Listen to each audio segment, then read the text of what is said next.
சரவண ஜோதியே நமோ நம.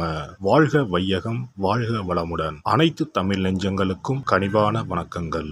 நிகழும் ஸ்ரீ மங்களகரமான குரோதி ஆண்டு ஏப்ரல் மாதம் 14ஆம் தேதி ஞாயிற்றுக்கிழமை அன்று சஷ்டி திதியில் திருவாதிரை நட்சத்திரத்தில் அதிகண்டம் நாமயோகத்தில் தைதுளோம் கரணத்தினில் மிதுன ராசியில் சித்தயோகம் கூடிய நன்னாளில் இந்த மகத்தான சித்திரை தமிழ் வருட புத்தாண்டு பிறக்கிறது. சித்திரை மாத கிரக நிலைகளை பார்க்கும்போது மேச ராசியில் குருவுடன் சூரிய பகவான் உள்ளார்.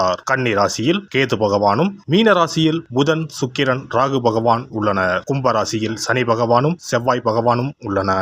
இந்த ஆண்டு சித்திரை மாதத்திலேயே குரு பகவான் 12 ஆண்டுகளுக்கு பிறகு ரிஷபராசிக்கு இடப்பெயர்ச்சி ஆகிறார். 30 ஆண்டுகளுக்கு பிறகு சனி பகவான் மீனராசி சென்று ராகுவுடன் இணைய போகிறார். பிறக்க போகும் குரோதி தமிழ் புத்தாண்டில் 2 கிரக உச்சத்தையும் ஒரு நீசபங்க ராஜயோக கிரகத்தையும் தன்னுடைய கோச்சாரமாக கொண்டுள்ளது. சூரியன் குரு இணைவு மிகுந்த நன்மை தரும். ஆனால் ராகு, உச்ச சுக்கிரன், புதன் சேர்க்கை கொஞ்சம் திகிலாக உள்ளது. அதேபோல் சனி செவ்வாய் சேர்க்கையும் நன்மை தருவதாக இல்லை. எனவே இந்த வருடம் நன்மை எவ்வளவு அதிகம் உள்ளதோ அதே அளவு கெடுதலும் உள்ளது. எனவே அவரவர் குடும்ப பெண்களையும் இளைஞர்களையும் குழந்தைகளையும் நீங்கள்தான் பத்திரமாக பார்த்துக் கொள்ள வேண்டும். இதில் ஒன்றை சொல்லியே ஆக வேண்டும். நினைப்பதை நல்ல செயலாக நினையுங்கள். ஏனெனில் கொஞ்சம் கோக்குமாக்கு யோசனை எட்டி பார்க்கும். வேறென்ன, ஒரு துணையை செட்டப் பண்ணலாமா என்று ரொம்ப நாளாக மனதில் ஓடிக்கொண்டே இருக்கும். இந்த மாதிரி விளங்காத யோசனைகள் எல்லாம் வேண்டாம். செல்வம் செல்வாக்கு பெருக, நல்ல நட்பு கிடைக்க, முயற்சிகளில் முன்னேற்றம், வாழ்வின் அபிவிருத்தி என இவை சார்ந்து சிந்தனை செய்யுங்கள். இந்த வருடம் அத்தனையும் நடக்கும். நல்லன எல்லாம் கைகூடி வரும். மகர ராசி அன்பர்களே, 5ஆம் வீட்டில் அமர்ந்து பூர்வ புண்ணியஸ்தான குருவாக பயணம் செய்ய போகிறார் குரு பகவான். குரோதி ஆண்டில் குருவின் பார்வை உங்கள் ராசியின் மீது விழுகிறது. 9ஆம் வீடு 11ஆம் வீடுகளின் மீது குரு பகவானின் பார்வை விழுகிறது. குரோதி ஆண்டின் ஆரம்பத்திலேயே குரு பகவான் 5ஆம் இடமான பூர்வ புண்ணியஸ்தானத்திற்கு வரப்போகிறார். புத்திர பாக்கியம், தெய்வ அருள், புண்ணியங்கள், காதல் என்ற ஸ்தானத்திற்கு வருகிறார் குரு பகவான். குலதெய்வ அருள் கிடைக்கும். குரோதி ஆண்டில் மகர ராசிக்காரர்களுக்கு கெட்டி மேளம் கொட்டும். ராசியை 9ஆம் பார்வையாக குரு பார்ப்பதால் புகழ், கீர்த்தி, அந்தஸ்து பெறலாம். வாடகை வீட்டில் குடியிருப்பவர்கள் புது வீடு கட்டி குடி போகலாம். பாதியிலேயே நின்று போன வீட்டு வேலைகள் பூர்த்தியாகி சுபகாரியம் நடக்கும். பிள்ளைகளால் பெருமைகள் கிடைக்கும். குரு பகவானின் பார்வை உங்கள் ராசிக்கு 9ஆம் வீட்டின் மீது விழுவதால் கும்பிட போன தெய்வம் குறுக்கே வந்தது போல நினைத்த காரியம் எல்லாம் உடனடியாக நிறைவேறும். தடைகளை தாண்டி சுபகாரியம் நடைபெறும். பிள்ளைகள் விருப்பப்படி படிப்பும் அமையும். வசதி வாய்ப்பு பெருகி நிம்மதியான சூழ்நிலை கூடும். எதிர்பார்த்த பதவி உயர்வு, இடமாற்றம், புது வேலைக்கு முயற்சி செய்தவர்களுக்கு வாய்ப்புகள் கைகூடி வரும். திருமணமாகி நீண்ட நாட்களாக புத்திர பாக்கியம் இல்லாதவர்களுக்கு குழந்தை பாக்கியம் கிடைக்கும். லாபஸ்தானமான 11ஆம் பாவத்தின் மீது குரு பார்வை கிடைப்பதால் வழக்குகளில் சாதகமான தீர்ப்பு கிடைக்கும். பூர்வீக சொத்துக்கள் மூலம் அனுகூலம், ஆதாயம் கிடைக்கும். சொத்து விஷயத்தில் கடன்பட்டவர்கள் கடனை அடைத்து நிம்மதி பெருமூச்சு விடலாம். நீங்கள் பார்த்து கொண்டிருக்கும் வேலையை விட்டு வேறு வேலை தேடாதீர்கள். நல்ல வேலை கிடைத்தவுடன் பழைய வேலையை விடுவது சிறப்பு. சனி பகவான் உங்கள் ராசிக்கு அதிபதி. 7.5 சனியில் பாத சனி காலமாகும். இன்னும் ஓராண்டு காலத்திற்கு குடும்பஸ்தானத்தில் சனி இருப்பதால் வாக்கிலும் நாக்கிலும் கவனம் தேவை. பேசும் வார்த்தைகளில் நிதானம் அவசியம். தன வருமானமும் லாபமும் கிடைக்கும். சனியின் பார்வை ராசிக்கு 4ஆம் வீடு, 8ஆம் வீடு, 11ஆம் வீடுகளின் மீது விழுவதால் கஷ்டங்களை எளிதாக கடந்து விடலாம். புது தெம்பு வந்துவிடும். 2025ஆம் ஆண்டு மார்ச் வரைக்கும் சனி பகவான் பாத சனியாக தொடர்வதால் கொஞ்சம் கவனம் தேவை.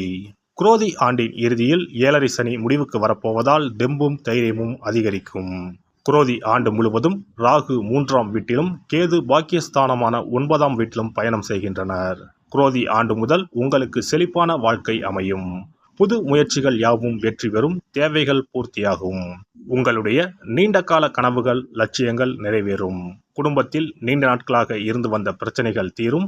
பாக்கியஸ்தானத்தில் மோட்சத்தை கொடுக்கக்கூடிய கேது பயணம் செய்வதால் இதுவரை தடைபட்டு வந்த காரியங்கள் எல்லாம் இனி தடையில்லாமல் நடைபெறும்.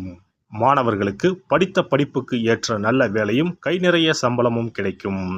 குரோதி ஆண்டில் மகர ராசிக்காரர்களுக்கு அற்புதங்கள் ஏற்பட போகிறது. அனுபவிக்க தயாராகுங்கள். சூரிய வழிபாடு கண்டிப்பாக பின்பற்ற வேண்டும். சூரியனார் கோவில் ஒரு முறை சென்று வரவும். சிறப்பு பரிகாரம். செவ்வாய் தோஷம் நீங்க செய்ய வேண்டிய பரிகாரங்கள் என்னென்ன, வழிபட வேண்டிய தெய்வம் யார் என்பதனை பற்றி காண்போம். நவ கிரகங்களில் சூரியனுக்கு அடுத்தபடியாக செயல் ஆற்றல் உள்ள கிரகம் செவ்வாய். ஆளுமை திறன், ஆற்றல், வீரம், அதிகாரம் செய்தல், வளைந்து கொடுக்காத தன்மை, தர்மம், நீதி, நேர்மை, நியாயம் போன்ற அம்சங்கள் கொண்ட கிரகம் செவ்வாய்.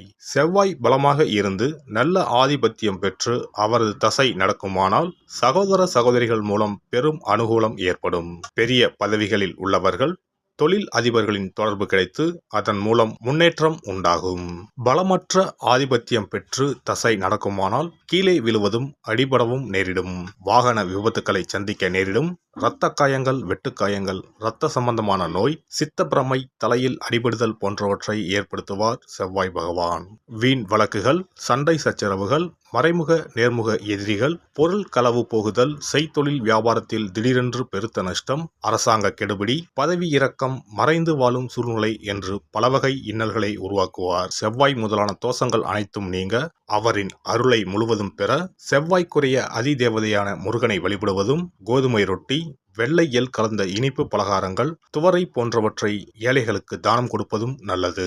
செவ்வாய் கிழமைகளில் விரதம் இருந்து செவ்வாய் பகவானுக்கு விளக்கேற்றுவது, சஷ்டி விரதம், கிருத்திகை விரதம் மேற்கொள்வது, தினமும் கந்த சஷ்டி கவசம் படிப்பது நல்லது. மேலும் செவ்வாய்க்குரிய கல்லான பவளக்கல்லை மோதிரத்தில் பதித்து அணிவது, சிவப்பு நிற ஆடையை அணிந்து கொள்வது, செப்பு பாத்திரங்களை உபயோகிப்பது போன்றவற்றால் செவ்வாயால் உண்டாகக்கூடிய தோஷங்கள் குறையும். செவ்வாய் பகவானுக்கு செய்யும் பரிகாரங்கள் அனைத்தும் முருகனுக்கு உகந்தது என்பதால் முருகனின் திருவருளும் கிட்டும்.